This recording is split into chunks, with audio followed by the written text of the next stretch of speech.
O sistema invisível que controlava o Brasil está desmoronando e eu vou provar para vocês nesse vídeo. Seja muito bem-vindo ao meu canal. Meu nome é Vitor Bellini. Aqui eu dou algumas opiniões minhas baseado nos meus achismos. Se alguma coisa que eu falar fizer sentido para você, se inscreve nesse canal e acompanha meus conteúdos aqui, porque o meu objetivo aqui é ajudar, através da honestidade intelectual e do meu ponto de vista, a arrumar o Brasil e a obter o Brasil que a gente merece. E que hoje o nosso país foi sequestrado por uma organização criminosa que se ramifica por diversos setores do Brasil, né? Desde que Dom Pedro II sofreu um golpe de Estado por Marechal da Fonseca e foi se proclamado a República do Brasil, o nosso país é vítima de corrupção. Desde essa época, o Brasil é vítima de corrupção. Basta você ver que quando Dom Pedro II era nosso rei, ah, tudo que ele fazia era em prol da nação. O desejo de Dom Pedro II era que o Brasil fosse terra da cultura, das letras, das artes, um país próspero como sempre foi. Um homem que transformou uma colônia de proporção continental, praticamente sozinho em seu reinado, em um dos maiores países do mundo, em seu governo ele conseguiu fazer uma colônia se transformar num país que batia de frente com a maior potência mundial da época, que era a Inglaterra. Inclusive, graças a Dom Pedro II, a rainha da Inglaterra, que detinha uma das marinhas mais poderosas do mundo, conseguiu fazer com que ela pedisse desculpas para o Brasil depois de um acidente, um fato que aconteceu entre a marinha inglesa e a marinha do Brasil. Velhos tempos, bons tempos, tempos em que o Brasil era um povo honrado, honesto, em que a política do Brasil era honrada, honesta, e depois de que Marechal Deodoro da Fonseca deu um golpe de Estado e proclamou a República, iniciou-se a nossa decadência. A partir daí, as coisas foram só piorando até chegar no momento atual. E qual é o momento atual? O Brasil, que o Brasil é um estado corrupto, todo mundo sempre soube. Eu lembro que quando eu nasci, eu era logo uma criança e as pessoas pouco se importavam com política, pouco sabiam sobre política, já era um consenso desde aquela época que político e corrupção são sinônimos. Todo político é corrupto. É justo a gente falar isso hoje? Não, mas infelizmente é a extrema minoria. E até esses políticos que não são corruptos, no mínimo são covardes, porque pouco fazem de efetivo para mudar a realidade em que a gente está. E o que vem acontecendo? Bom, não sei se vocês, provavelmente vocês se lembram que há pouco tempo atrás aconteceu um fenômeno no Brasil chamado Lava Jato, onde desvendou um esquema de corrupção que se ramifica por diversos setores do Estado brasileiro, a ponto de quase alcançar os ministros do nosso querido STF, ministros ilibados até o momento, ministros onde a lei está aqui e os ministros estão aqui, acima da lei. A lei vale para você, mero mortal. Ai de você de roubar um pão na padaria para matar a sua fome. Passará a vida inteira na cadeia. Mas nós, ministros do STF, com nossa toga, somos reis, imperadores do Brasil. Isso, pessoal, isso sempre foi assim. A corrupção faz parte do Estado brasileiro desde a fundação da República. E o que estamos vendo hoje é uma oligarquia da corrupção desmoronando. Vitor, como você pode afirmar isso? Fica aqui nesse vídeo que eu vou te mostrar a peça do quebra-cabeça que me leva a crer que sim, a oligarquia do narcoterrorismo, do narcoestado brasileiro está desmoronando. E por que eu afirmo isso? Eu vou mostrar para vocês aqui nesse vídeo. Bom, então como eu falei para vocês, uma das coisas, pessoal, que a gente tem que ter em mente é o seguinte: o poder vem do povo. E não é porque a Constituição assim o diz. A Constituição apenas tem o discernimento de que o poder emana do povo. E não é porque a o poder literalmente emana do povo, é porque nós somos a maioria. E assim como pequenas formigas juntas podem derrotar qualquer predador, nós juntos podemos derrotar os poucos que imperam sobre nós e que nos escravizam através de impostos criminosos, injustos, imorais e o que mais de adjetivo que eu posso me referenciar a esses impostos além disso? Não sei, deixa aqui no. Porque esses impostos que a gente tem no Brasil hoje são causa do nosso sofrimento. Mas o que eu quero mostrar para vocês aqui hoje é o seguinte: como que eu posso afirmar tudo isso que eu estou falando para vocês? Vocês devem se lembrar que há pouco tempo atrás aconteceu um fenômeno no Brasil chamado Lava Jato. E a Lava Jato desvendou um dos maiores esquemas de corrupção do Brasil. Com certeza não foi o único, com certeza existem inúmeros outros que nunca foram desvendados. Só que essa questão que eu falei para vocês de que o poder emana do povo, tanto é verdade que qual que é o quarto poder da República? É a mídia. Por quê? Porque a mídia manipula a opinião pública. E por que que isso é tão forte? Porque se você tiver a narrativa, se você fizer a opinião pública acreditar numa narrativa política, você não gera revolta. Você tem o povo apoiando as coisas mais esdrúxulas e absurdas possíveis. Por isso que quando a Receita Federal, há pouco tempo atrás, quis passar o monitoramento do Pix, caiu, porque o povo se revoltou e a opinião pública foi contra. Aí depois agora eles conseguiram, né? E disseram que era mentira, mas agora o seu Pix será monitorado. E se você movimentar mais que R$ 5.000 em todas as suas contas somadas por mês, não importa se você lucra 20, mas movimenta mais que 5 e não provar, você não provar que aquela movimentação não foi, vamos dizer assim, que não houve sonegação ali, você vai ter que arcar com multas extremamente abusivas e que vão te destruir financeiramente. Por isso a opinião pública é tão importante, porque se o povo se revolta contra uma medida, se o povo sai para a rua e acontece o que? Acontece como aconteceu no Nepal.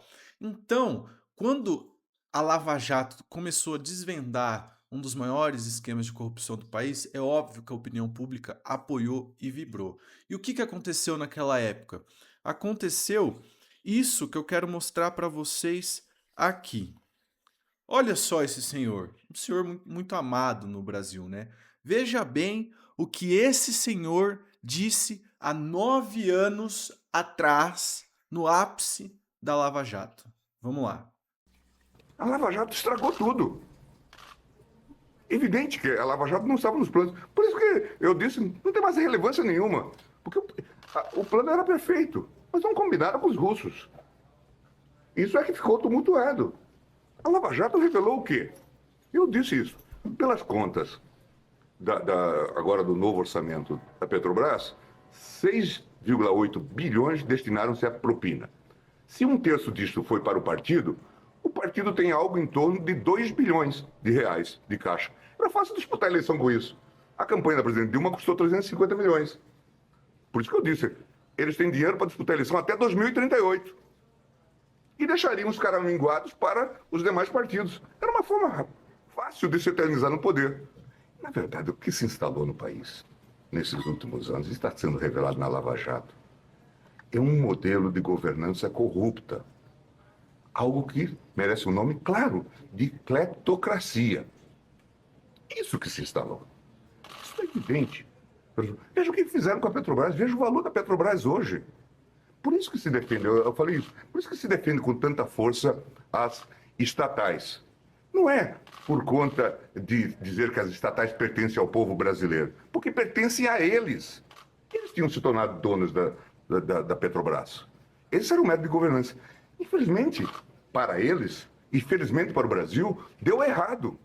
Isso revelou, e nós estamos nesse caos por conta desse método de governança corrupta. Nós temos hoje, como método de governança, um modelo cleptocrático. Olha só que interessante, né? Que cara hipócrita, né? Que cara hipócrita. Um dos maiores vendedores de sentenças do Brasil, né? O nosso judiciário brasileiro normalizou e institucionalizou a corrupção Afinal, vendem sentenças a bel prazer. Afinal, tem escritórios de advocacia ligados a eles, às suas esposas, a seus familiares. Nem escondem mais, porque eles estão acima da lei. A lei vale para os outros, não para eles. Mas o que começou? O que a Lava Jato? A Lava Jato começou a avançar. E começou a chegar em quem? Começou a bater na porta de quem? Veja só esse vídeo aqui que eu vou mostrar para vocês. Vocês já devem conhecer isso aqui, mas prestem atenção. A realidade é essa. Nós não vai ser preso. Nós sabemos que nós não vai. Vamos fazer tudo, menos ser preso. Surtou por causa do Zé. Não, surtou por causa do Zé e porque sabe que se nós entregar o Zé, nós entregamos o Supremo. Eu falei pro Marcelo, eu falei, Marcelo, você quer pegar o Supremo? Quer? Pega o Zé. Seguinte, guarda o Zé entrega o Supremo. E no final... Interessante, né? Interessante. Bom, ali era Joesley Batista falando de Zé Dirceu. Zé Dirceu, para quem não sabe, um militar cubano que teve como missão trazer o comunismo para o Brasil, que fundou o PT. E o PT que com Lula fundou o Foro de São Paulo. Foro de São Paulo, que Olavo de Carvalho já denunciava que queria trazer o comunismo para toda a América Latina. Então veja só, desde aquela época o Supremo já era corrupto. Porque se você quer, qual que é a tática comunista para se tomar o poder? Emparelhar o Estado. Emparelhar o Estado democrático de direito, as instituições. E qual é a instituição que manda prender? Que tem a última palavra? Que faz o que quer? O nosso sistema judiciário. E quem é a corte mais alta do sistema judiciário? O Supremo Tribunal Federal Brasileiro. Incrível, né? Incrível. E aí as coisas começaram a mudar. Aí a Lava Jato precisava ser parada. Aí o ministro relator da Lava Jato foi magicamente morto por um acidente de avião. Teori Zavascki. Teori Zavascki, que era um ministro completamente contra a corrupção do Supremo Tribunal Federal. E olha só, lembra daquele senhor que eu mostrei para vocês no começo do vídeo? Um senhor muito amado no Brasil? Veja o que ele disse há 6 anos atrás. Ó, dá para ver aí que foi há 6 anos atrás. Isso aqui foi há 6 anos atrás, tá? 6 anos atrás. Lembra que o primeiro vídeo foi há 9. Então, 3 anos depois, ele estava dizendo o quê? Ele estava dizendo isso aqui, ó. Em quinto lugar, no alvo dos procuradores, novas mensagens vazadas da Lava Jato indicam que integrantes da Força Tarefa planejaram uma investigação para tentar incriminar o ministro Gilmar Mendes do Supremo Tribunal Federal. Esses diálogos foram divulgados pelo jornal El País com base em arquivos obtidos pelo site Intercept.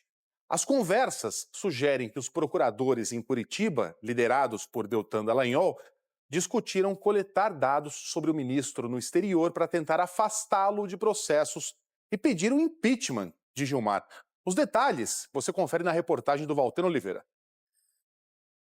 O assunto foi discutido em diversas trocas de mensagens entre abril de 2017 e fevereiro deste ano. No dia 19, Deltan escreve num grupo de procuradores que Paulo Preto foi preso e tem o boato de que parte do dinheiro fora era do Gilmar Mendes. A suspeita do coordenador da Lava Jato era de que o ministro aparecesse como beneficiário de contas e cartões de Paulo Vieira de Souza, encontrados na Suíça. Conhecido como Paulo Preto, o ex-diretor da Dersa é apontado como operador de propinas do PSDB. Naquele dia, estava sendo preso pela terceira vez na Operação Lava Jato. Nas outras duas, deixou a prisão após habeas corpus concedidos por Gilmar Mendes. Mais à frente na conversa, o procurador Robertson Pozobon diz em referência aos cartões: vai que tem um pro Gilmar. Você estará investigando o ministro do Supremo, Robinho? Não pode? Responde o procurador Ataíde Ribeiro da Costa. E Pozobon ri. Não que estejamos procurando, mas vai que. Depois, Dallagnol sugere um contato com os investigadores suíços. Acho que vale falar com os suíços sobre estratégia e eventualmente... Perceba a tendência da reportagem, tá, pessoal? Porque a nossa mídia é comprada. É o quarto poder. Porque o poder é do povo. Então, eles precisam dominar a narrativa. Como que eles dominam a narrativa? Manipulando a opinião pública. E como que eles manipulam a opinião pública? E como que eles vendem uma narrativa? Pela mídia. Então percebam, porque hoje está escancarado. Esse mesmo desgraçado de repórter aqui, esse mesmo bosta desse merda aqui, é o repórter que hoje defende o PT. Claramente. Então hoje tudo está muito escancarado. Tá? Eu nem vou continuar com essa reportagem aqui, porque vocês já entenderam. A Lava Jato começou a investigar ministros do Supremo Federal. Começou a investigar ministros do Supremo Federal. Aí tiveram que parar a Lava Jato. Como assim? Investigar? Nós? Hoje a gente vê o Dias Toffoli liberando, um atrás de outro, nem esconde mais. Dane-se. Mas eu vou explicar para vocês o porquê que isso está acontecendo. E isso tem tudo a ver com o título desse vídeo. Por que será que agora não importa mais a opinião pública? Por que que as coisas são feitas às claras? Por quê? Então, quero mostrar para vocês o seguinte. Depois que isso aconteceu, né? Depois que isso foi feito, ainda há 6 anos atrás, 3 anos depois de que a gente viu aquele vídeo do Gilmar Mendes falando sobre a Lava Jato, ter interrompido os planos perfeitos da cleptocracia instaurada pelo PT há 9 anos atrás. 9 anos atrás. Aí aconteceu o seguinte. O que o Gilmar Mendes começou a falar? Vamos ver.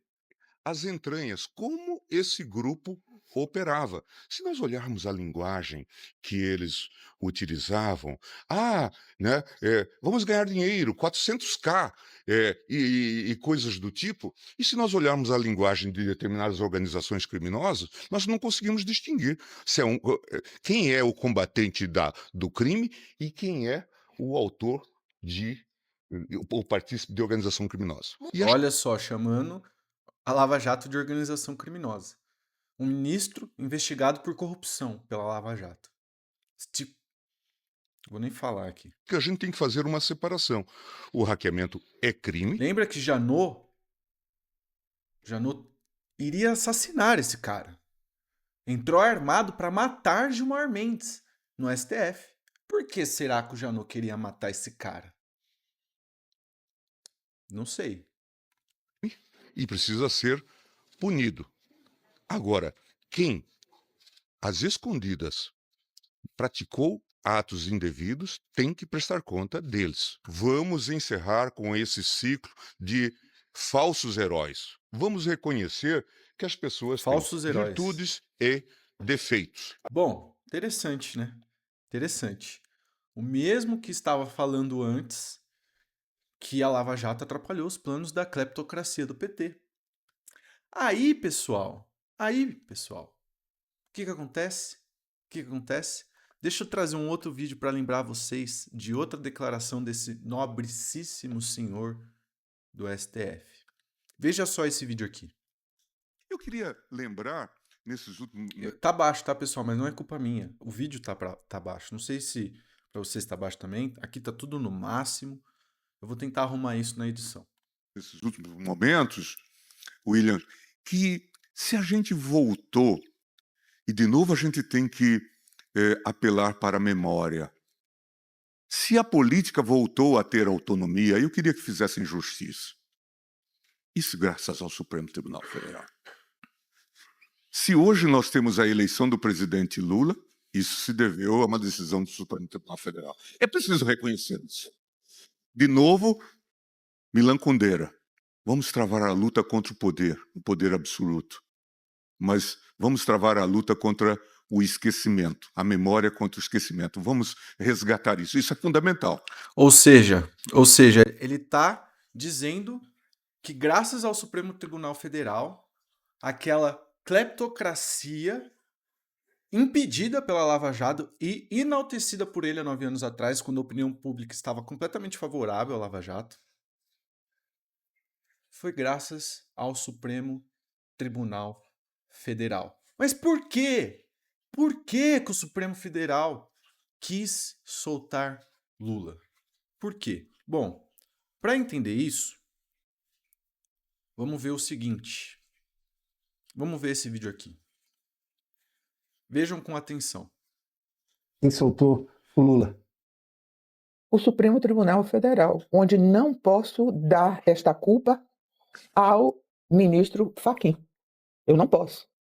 O ministro Fachin não fez isso sozinho. E o ministro Fachin não deu aquele voto e levou lá e todo mundo, não. Aquilo tudo é combinado. Eu sei porque a gente combinava coisas difíceis de resolver. Eu mesmo chamava meus colegas no meu gabinete, coisas até tributária e tal. Olha, isso aqui tá difícil de resolver. Olha aqui, ó. Vamos, às vezes no meu gabinete eu fazia até PowerPoint mostrando e tal. O que é que vocês acham? Brigávamos e tal, parará. Eram contra, daqui a pouco, olha, eu tô com você e tal. Então, aquele voto não foi um voto que chegou lá, foi ler e todo mundo se surpreendeu e votou junto. Aquilo foi combinado. E quem teve a ideia, ministra? Porque é um absurdo a tese do CEP, é das coisas mais estapafúrdias. Eles tentaram, digamos, alegar um foro inadequado de Curitiba, como se nada daquilo pudesse ser feito em Curitiba, e sendo que estava na Justiça Federal. A Justiça Federal é federal. E não por acaso, e é sempre bom a gente lembrar, eu mencionei há pouco, mas aquilo foi revisado pelo Tribunal, pelo Tribunal Regional de Porto Alegre. O STJ em Brasília se manifestou. Nenhum desses juízes, e todos têm conhecimento da lei, viram algum problema. Quem teve essa ideia? Bolsonaro. A ideia do CEP? Bolsonaro teve a ideia no momento em que ele disse que ia transformar o Supremo Tribunal Federal, em Corte Constitucional, acendeu a luz vermelha. Ele provocou. E aí criaram nesse momento, começou transformar o Supremo Tribunal Federal em Corte Constitucional, acendeu o alerta vermelho.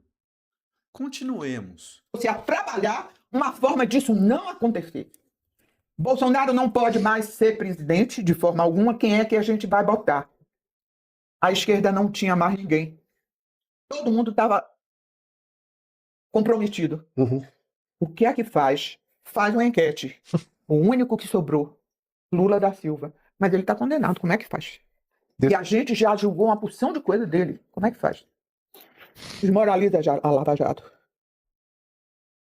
Primeiro, dizendo que o Ministério Público se uniu com o Moro para fazer aquele conluio. Como eles não se unem ao Procurador-Geral da República para combinar as coisas? Lógico. O juiz fala e conversa com o Ministério Público. É óbvio. Então também conversa com a defesa. E a partir disso é que veio à tona a única possibilidade que eles tinham de se salvar. Então, o bote para a salvação do Supremo chama-se Lula da Silva. Interessante, né?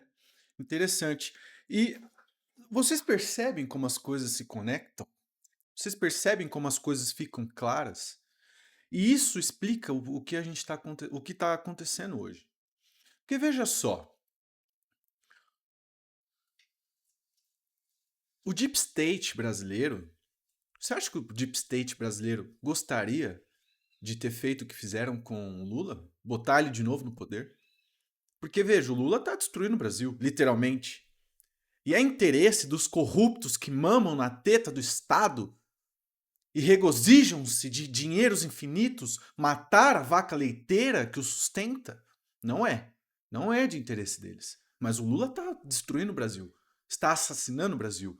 fazendo a maior saída fiscal, fazendo com que a maior saída fiscal do Brasil aconteça em 2025. Pessoas migrando para o Paraguai, empresas fugindo para o Paraguai, IPVA sendo cobrado para cadeiras de rodas, para bicicletas. É de interesse? Não. Mas o Deep State brasileiro permitiu fazer com que o STF se tornasse uma juristocracia. Por quê? Porque aconteceu um fenômeno chamado Jair Messias Bolsonaro, que ameaçou a tudo e a todos ao mesmo tempo. E olha, eu era muito contra Bolsonaro, eu criticava, porque eu sou um crítico de tudo, de todos os políticos. Cobro todos os políticos. Eu entendo que a direita e a esquerda é apenas uma estratégia para dividir e conquistar qualquer nação, inclusive o Brasil, que deveria concentrar-se em perceber o que faz bem para o país de uma forma científica, da mesma forma como Enéas de Carneiro defendia. Se é para ser de direita, que sejamos uma direita enesiana, que se concentra em fatos que independem de bandeiras partidárias, de direita ou esquerda, como construir uma indústria forte, como permitir uma prosperidade que só se constrói com impostos justos, não abusivos e criminosos que impedem empresas de existir, que forçam empresas ao exílio. Jair Messias Bolsonaro ameaçou um sistema que precisou se unir para retirá-lo do poder, para acabar com todo um movimento onde ele era o líder e o reflexo de toda uma nação clamando por um rei que só pede um mínimo, que seja uma pessoa honesta, não corruptável, corruptível, que não seja corrupta. E encontrou em Messias Bolsonaro esse homem. Então toda uma oligarquia hegemônica que se instaurou desde a queda de Dom Pedro II, que veio há séculos se instaurando. Veja só a família de Alcolumbre, a família de Mota, de Hugo Mota, os presidentes das câmaras.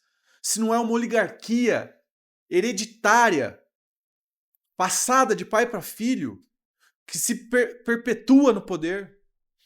E diante de tantos poderosos, com tantos planos de poder, um combatia o outro, mas todos se uniram para derrotar um homem chamado Jair Messias Bolsonaro e todo o seu movimento popular que nasceu por reflexo da Lava Jato. Então, para parar esse homem, o desespero bateu à porta e deram poderes extraordinários para uma corte corrupta sobrepor os outros dois poderes, sobrepor o Congresso. Não foi simplesmente um plano do PT, do petismo de José Dirceu. Foi uma coalizão de corruptos, criminosos, terroristas, que hoje fazem do povo brasileiro escravos de impostos injustos. Pague seus impostos e cale a boca, não reclame. Hoje a corrupção é visível. Hoje nada mais é escondido. E essa é por si só a maior prova de que esse sistema corrupto, hereditário, que se instaurou no Brasil desde a queda da queda da monarquia de Dom Pedro II, foi exposta pela primeira vez. Hoje, a opinião pública vê, através da rede social, como o Estado brasileiro está cooptado por terroristas, por corruptos, criminosos. Hoje, o brasileiro vê que alguém que fraudou um banco chamado Master, que roubou bilhões do sistema financeiro nacional, é liberado à luz do dia. enquanto uma mulher que escreveu numa estátua com batom é condenada a 17 anos de cadeia. Hoje, a podridão que sempre existiu no Brasil está sendo exposta. Hoje, o rei brasileiro, Alexandre, é exposto ao mundo. A narrativa desses cleptocratas já não convence mais. Hoje o povo brasileiro vê como a mídia é comprada, e sempre foi, mas antes a gente não sabia, hoje a gente sabe e vê. Hoje são poucos que caem na narrativa distorcida pela mídia comprada, corrupta, coautora de toda a desgraça que a nação brasileira vive. E todos pagarão, porque não poderão fugir do que a internet está gravando em nossas memórias, está dispostas para a gente consultar de novo e de novo. Hoje a opinião pública pode ver quem são os culpados, quem são os responsáveis. Há 9 anos atrás, era difícil imaginar que os ministros do STF não eram ilibados. Hoje é a luz do dia. Prende um criminoso, STF manda soltar. É notícia no Brasil inteiro, em todos os jornais. Hoje a gente vê aonde está a corrupção. E essa é a queda do Deep State brasileiro. Se você gostou desse vídeo, se inscreve no canal, ativa o sininho, dá uma força aí e um abraço até o próximo vídeo.